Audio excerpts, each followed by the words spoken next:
Hi everyone, welcome back. My name is Natasha and I'm the owner of Phenixology Bath and Body. I know it's been a while since I did a video about making candles.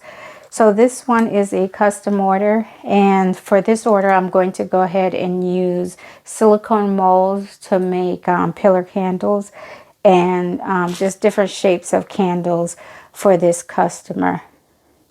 The fragrance I decided to go with tonight is black cardamom and cream. This is from Candle Science. It's a new fragrance I haven't tried yet. I love how it smells. It's pretty popular on their website. It has a lot of reviews on it, and it seems to be positive reviews. So I figured, why not try this one? And let's hope for the best. No, I'm just kidding. But it smells very well, and it has great reviews. So that's why I'm going with that particular candle. So when you're working with candle molds, you want to use a hard wax. You don't want to use a lot of coconut soy wax if it's a softer texture. You want to use something that is similar to what you will use to make wax melts. One of the reasons being is that you want it to hold its shape. It doesn't have a container to hold it and keep it safe. So you want something that will hold up to, you know, if someone bumps it, or if it may drop a little bit, or even just taking it out of the mold. Sometimes it can be a little difficult if you have molds with different creases and caverns, and the pieces might start breaking apart. So you want something that's really hard. You want something that will also take fragrance as well, because in some candles they may only allow for 10% fragrance oil. Some may hold for 12% fragrance oil. Some, the more fragrance oil you use, the more oily the wax becomes, and if it's too oily, that's not a good environment for a good pillar candle, because it can pieces can start, you know, falling off. So I decided to use 464 wax, and then I added some palm wax, which is a harder wax, and it works well in pillar candles. So that's what I'm going to use for this particular batch that I'm working for, this custom order I'm doing for my client. So when using pillar or the molds itself, some makers, they like to put like an oil in there. It could be coconut oil. Some use vegetable oil. You don't want to overspray it. You don't want to base it too much, because then it's going to, of course, affect how that mold holds that candle, and it will affect how that candle cools. So I don't usually use it because it's silicone. I haven't had any issues with taking it out of the mold. They usually, when you start folding them, they usually come out really easy. So that's one of the reasons I make sure I use a really hard wax. Usually, most candle makers, they'll put their wicks in the container first and then add the wax. I've added the wax and then put the wick in the container. Now, because this wax is going to be pretty hard, I'm definitely going to add the wick. That way I don't stress about how often I'm paying attention. I'm making sure I keep, you know, to that clock to make sure it's not cooling too fast. I want to be able to walk away and not have to worry about it. So I'm going to go ahead and use these particular wick holders or centering devices and just put it on top there. Make it a little easier, and I can adjust it as I see fit if it's not centered. And your setup is basically like, you know, using regular candles. Just like when you're pouring a regular candle, you want to make sure your wick is centered. And the wick I'm using is the wick that came with the 464 wax that I am going to use to make my blend, and it pretty much works with all of them. It has a slow burn, and the diameter of these devices, this wick will work with them. So I'm just going to go ahead and use my center device on there, And the good thing about this is with this wick, I basically can cut it down in some cases because some of these candles are pretty small and I won't need the full wick. Others, I'll use the whole thing. So you can keep the metal part in or you can take the metal part out. So the good thing about this is it's very sturdy and it stands up versus some that, are weak and fold or anything like that. Of course, once it gets attached to the wax or once it gets into the melted wax, it may, of course, change whether that wick stands up on its own or not. It may soften that wick because these are cotton wick. So keep that in mind as well as you do your wicks. So you definitely want to keep an eye on that wick because you don't want to have a perfect candle but a wick that won't stand up. And then by the time you realize it, it's too late to make that change, especially if you're using a really hard wax. Now, some candle makers will make the mold, then they'll make a hole in the candle after it's made, and then they'll add their wick and then melt the bottom portion and melt the top. But depending on the design of your mold, that may not be possible. So this one right here, I'm not going to add a wick in at the moment. I will probably add it later on if I decide to add it. So those two I'm not going to. This one I'm definitely going to add. And I don't think I'm going to do these over here with a wick. So all I do is take off the stand of the wick. I pull it off, and that's what I'm using. And then I stick it in, make sure it's all the way at the bottom. Because if it's not at the bottom, when that mold or that candle is burnt, you're basically wasting that bottom portion of it. And as the wax starts cooling, you can go ahead and change around your wick. Move your wick to where you really want it to be. Just make sure it doesn't get too hard before you do that, because it can also disturb the shape of the mold. And while you can use the heat gun,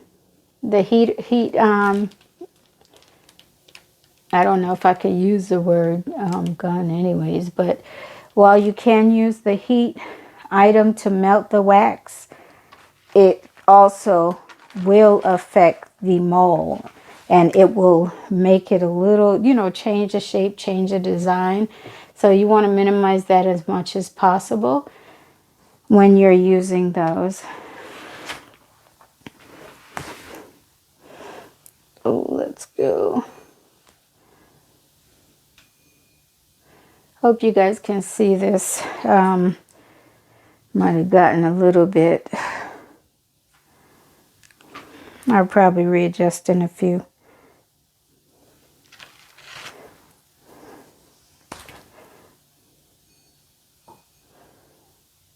So you make sure your wick is sitting in the center.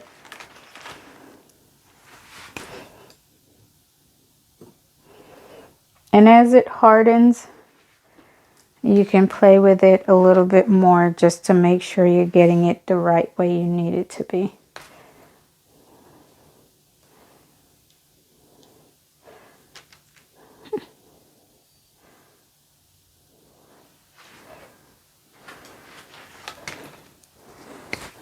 So this is also another way to use those wicks that you have to cut and there are only pieces left. And if you have a short mold, you can go ahead and use it in those. So this is a short mold right here. What I'm going to do is take a scissor and cut it.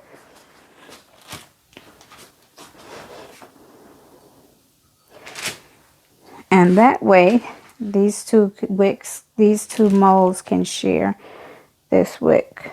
And I'm not going to cut it too low because, of course, I don't want to cut it too low and then later on I regret it. So I'm going to cut it about here and put this one in, and it's standing straight up. Let me straighten this one out a little bit. Might have cut it a little bit too short, but it should work out well. Okay. All right. Well, let me go ahead and get my wax. So I'm basically over here. I need to test the temperature of my wax. So the other thing you want to keep in mind is when you're working with molds, temperature matters, because if your temperature is too hot, you can also create frosting on that mold, on that candle. So if you're looking for a pretty color and you use it too hot, that sweating and that frosting will be created on that candle. On the other hand, on certain candles, frosting is not too bad.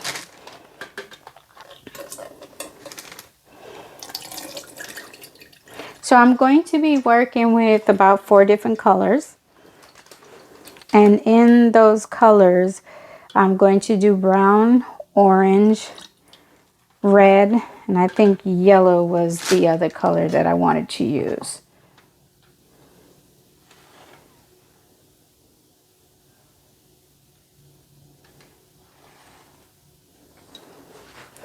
And I'm not going to put a whole bunch of fragrance oil in it because remember we talked about using too much fragrance oil for this candle that is basically going to stand on its own.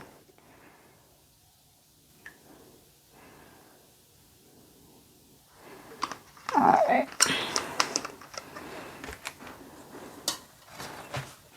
So as you'll see right here, I'm going to go ahead and pour in the fragrance oil. They want to use too much. And then mixing it in. I decided to pour my wax at about, I usually do 175. It's still hot enough to cool. And I could actually pour it lower than 175. I could go 165 if I wanted to. So the first color I'm going to go with is this wonderful red. So I usually wear gloves when I'm working with these waxes. This is from Candle Science Colors. I usually wear gloves with this, but I did not do it tonight, and my hand is already dirty. So I'm going to put about 3 drops in here. And that's because I want a really, really deep red. And I want that color to stick out. So remember your colors, your additives like dyes, anything you add to your fragrance oil, your type of wax, all of that will affect how your candle burns. So keep that in mind, okay? So I'm just going to pour randomly. I don't have anything in mind with how I want to, make these candles, what design I want to use. I didn't come with a plan. I just knew I wanted to mix these colors. So I have a little plastic piping tool. And when I have like small crevices, let's say a mold has maybe a stem, I can take out some of that wax and put it in there and get to those little crevices and those little pieces. If I just want that color wax or that type of wax I'm using to go into that particular area, I am able to control it better with the piping tool.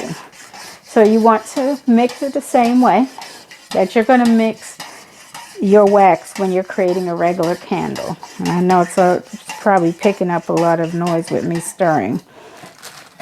But that's basically what we're doing. We're mixing it like we're going to mix a regular candle. Ooh, I don't know how strong this is going to be. It's like a soft fragrance. But the longer it sits, it will come off a little bit overpowering. So It will come off stronger, I'm sorry. So I'm just going to go ahead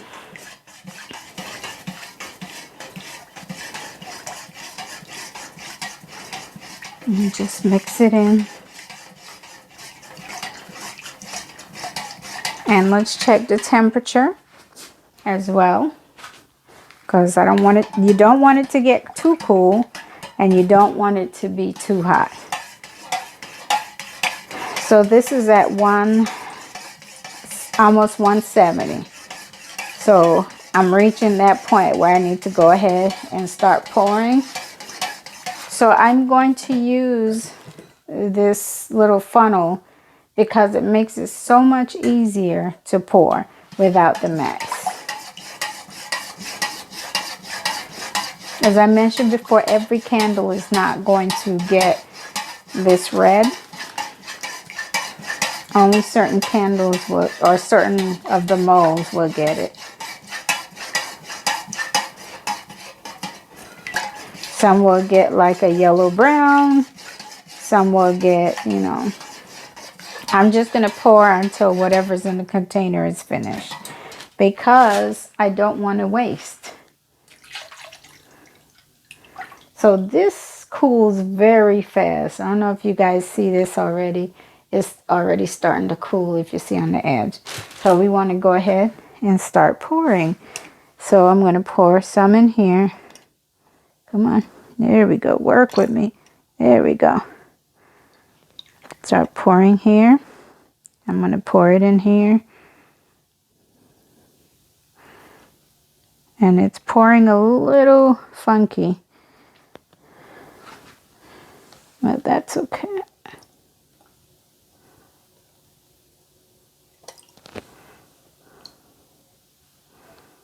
Ooh.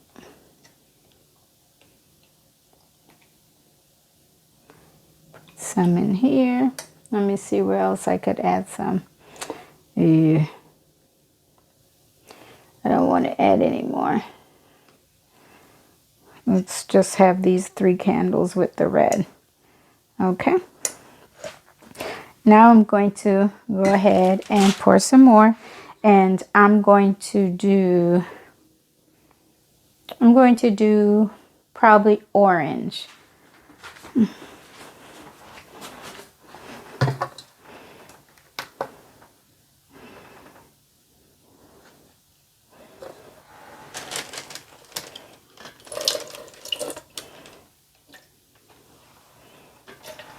So the good thing is, even though I'm using different colors, I'm using the same fragrance, which will work awesome when it comes to me using the same container, because the colors will not overpower each other, even though I don't clean the container out, okay?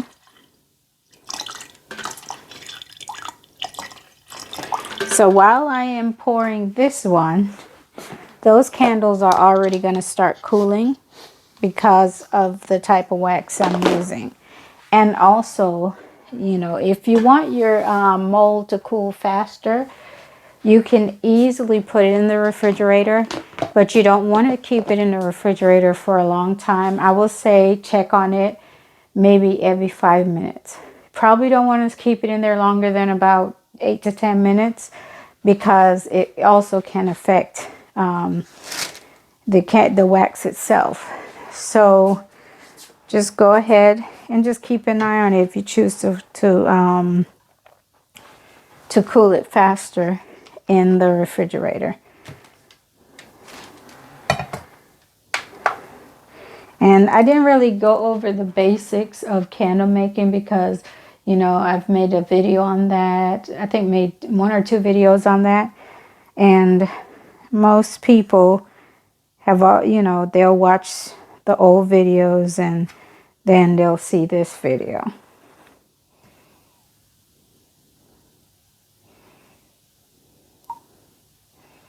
Okay.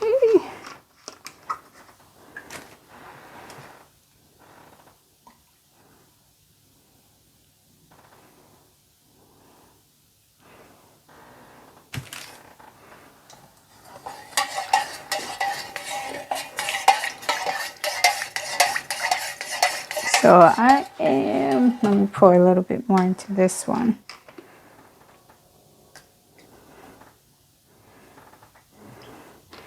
Guys, I was not planning to do a video today. So this is a last minute. I'm wearing my most comfortable house clothes, my lounge clothes. But I realized that I had not taken care of this particular order. So I got up and came to do it.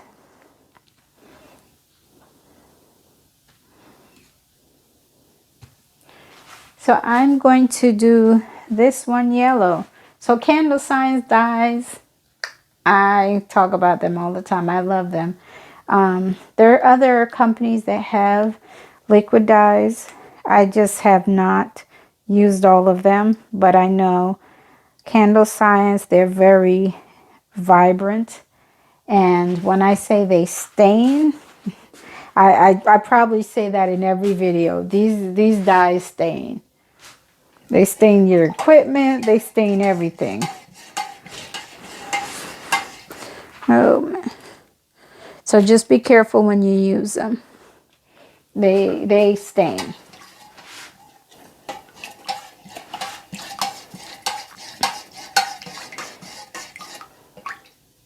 So see how this yellow is? Yeah.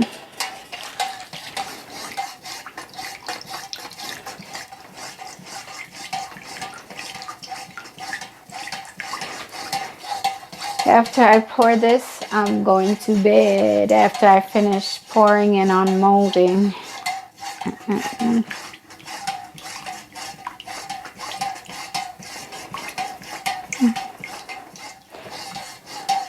So definitely don't be afraid of working with molds, because I think they are not very hard to do.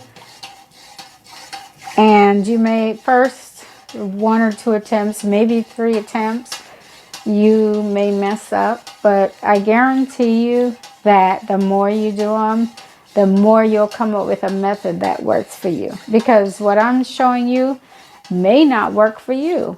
This is just something that I've done and that has worked for me.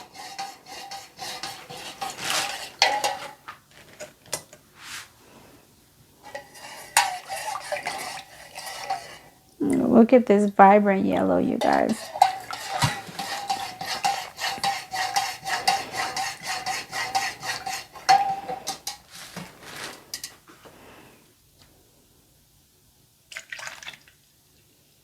Ooh, beautiful, beautiful yellow. And I'm using these colors because I know they're fall colors and I want them. So I'm already seeing the wax crystallizing. And so what I want to do is adjust my wick a little bit, because I don't like how this wick is sitting. So I'm adjusting it. The wax is already starting to cool down. So I just have to make sure whatever the issue is, I need to catch it now, because I basically poured the base. Once you pour that base and it cools, that wick is set. So right now, I want to make sure I'm catching any issues. And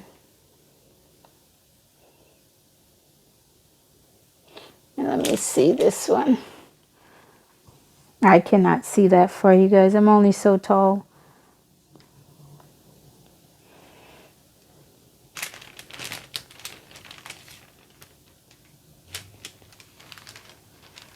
And you want to make sure you're working on a flat surface. That is the other thing you want to make sure of. It's flat.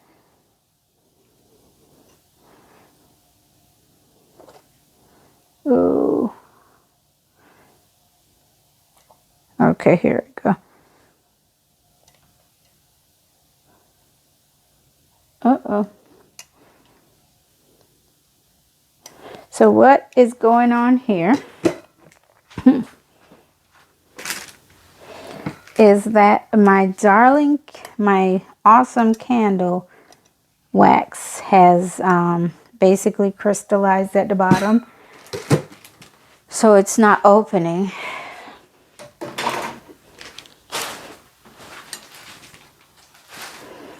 So I'm going to poke it a little bit at the bottom so it will open. And here we go. It's pouring slowly, but now it's opening. Because now the hot wax is hitting it.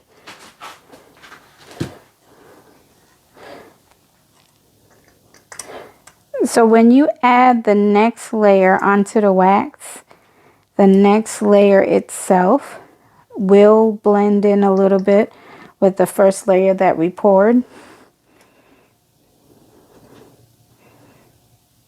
Nothing to worry about with it, because you're only going to get it part, you know, a layer part of it.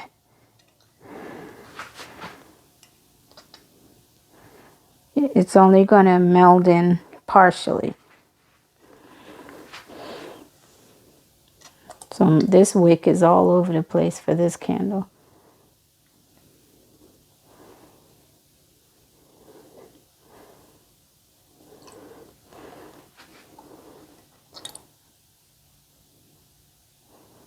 This wick has stayed perfect.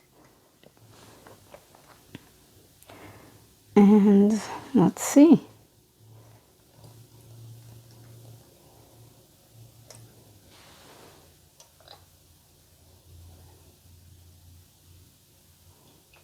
All right, that's all of it for this color.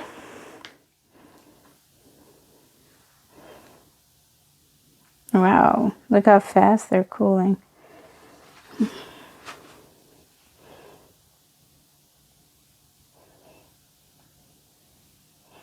So I'm adjusting my wick because I already see it. Some of them I already see they're not centered the way that I want them to be, or they need to be. I need to bring some of these closer as well so I can see.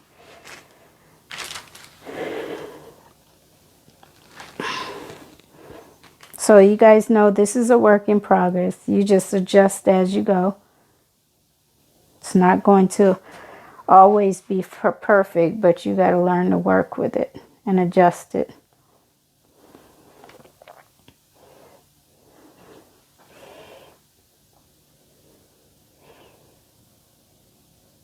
This one does not want to cooperate. So I've seen some candle makers leave the stand on the wick, the metal part on the wick, because sometimes that will help it stand up better. But it also depends on what mold you're using and how the base of that mold is. All right. So we got the yellow. So I'm going to make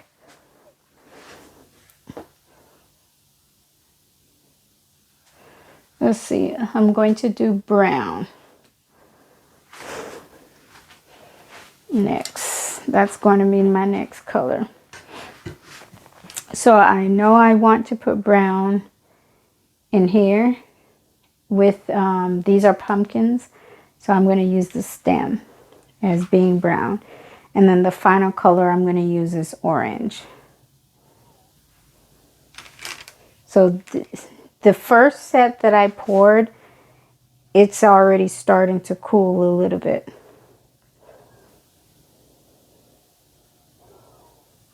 So, and even this orange, this yellow one I just poured, some of it is already starting to cool.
All right, I am back. I poured the different layers. I had to cut out a lot of it because my equipment malfunctioned. My funnel decided to have a mind of its own, and it was a mess. But the good thing about the paper that I use on my tables is the cleanup is real easy. The wax doesn't stick to it, so all I have to do is lift it off of it, and there it is right there. So it saves a lot in the cleanup, saves a lot of time. And then if it gets too messy, I basically can just, you know, trash it and lay it again. But if you'll look, you'll see the different layers that I poured. And in the mold, they look great. The colors look great blended together. And I went ahead and unmolded some of them, like my little pumpkins. You'll see these. And then I did my pine cones. Some of the colors, you know, got mixed in a little bit, but that's okay. So these are the pine cones. I didn't put any wicks in them. Here's my other pumpkin. My son said it looks like an orange or a tangerine, which I agree. So let's go ahead and try to unmold, you know, some of these to see what they look like. So it's real easy to unmold a lot of these. In some cases, if you add that oil, it will slip right out a little faster. But if you have molds that are a little stiff like this right here, then it can get a little tricky. I just twist them a little bit. And then I push them up from the bottom. So let's hope this one works. And flip them inside out. And some of them are easy enough to unmold without really having to flip them inside out. But this is what this one looks like. It's beautiful colors.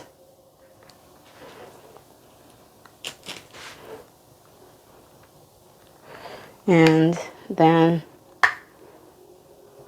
easy to flip it back. And then wash it and reuse. Excuse me, wash it and reuse. So I'm really curious to how this came out. So I'm going to go ahead and unmold it.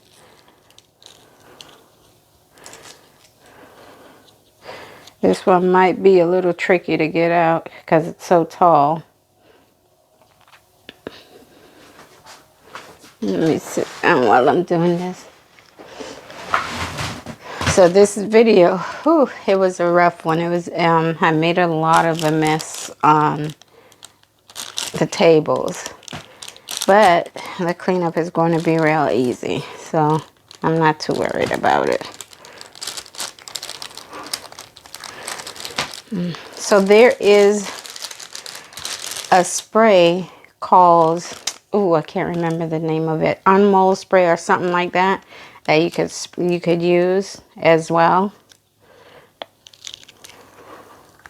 So I'm just sticking my finger down in there and just putting air, you know, space in between the mold and the wax itself.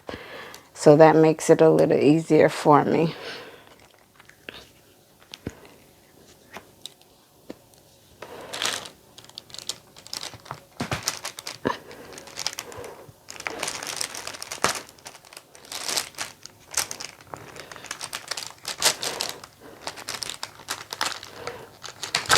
Okay.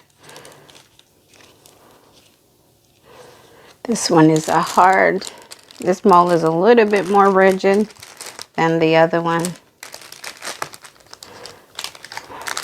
But you're basically folding them down.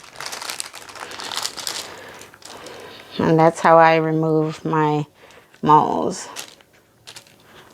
And then while you're folding them down, you're pushing up at the bottom.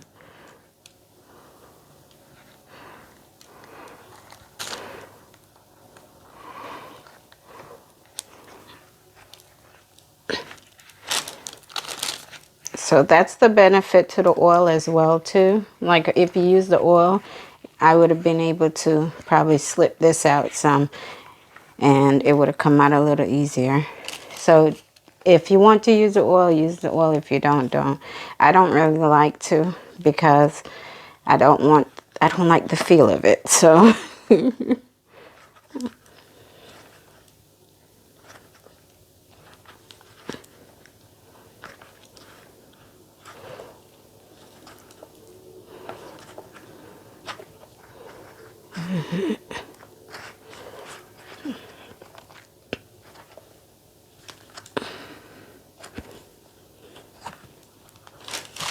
here you go. This is this one here. It's a pretty color, pretty blend. And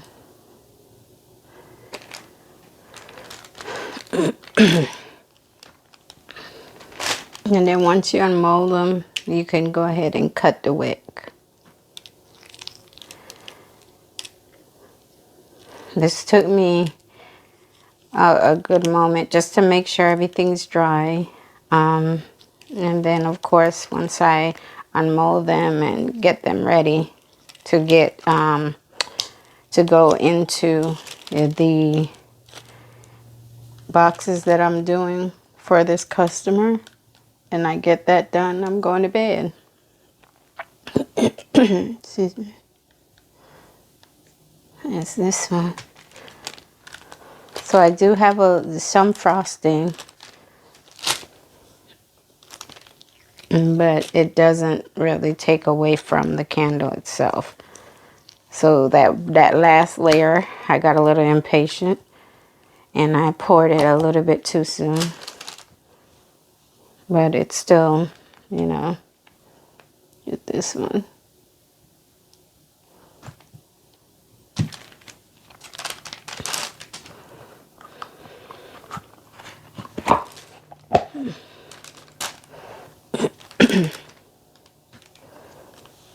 So there you have it. This is the results of the unmolding.